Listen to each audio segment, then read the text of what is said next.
L'ouverture de la procédure, et c'est ça qui nous agite. Voilà, on n'est pas forcément juriste, mais on s'intéresse à la question de savoir, mais comment on démarre ce travail-là? Qui le décide? Comment ça se passe? Est-ce qu'on peut vraiment le faire?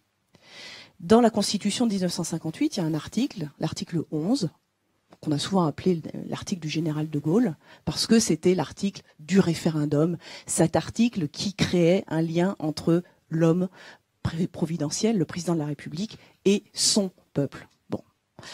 Nous avons décidé de nous emparer de ce texte fortement déplaisant pour nous qui sommes plutôt partisans d'une souveraineté populaire et parlementaire. Nous considérons que cet article va permettre finalement que le peuple soit directement saisi de la question sans passer par le vote des assemblées. La question suivante étant la suivante: voulez-vous d'une assemblée constituante pour changer la Constitution? Et ce serait pas tout. C'est-à-dire qu'on pose cette question, mais on précise les choses. Si oui, si vous êtes d'accord, alors cette assemblée constituante sera convoquée selon un certain nombre de modalités qu'on précise dans le décret de convocation du référendum.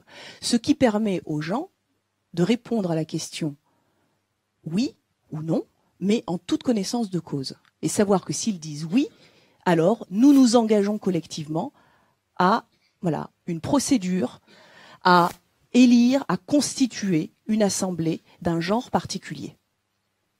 Parce qu'il nous semble que cette assemblée doit être d'un genre particulier pour qu'elle produise une république compatible avec ce que nous voulons faire, c'est-à-dire reconstituer la souveraineté populaire.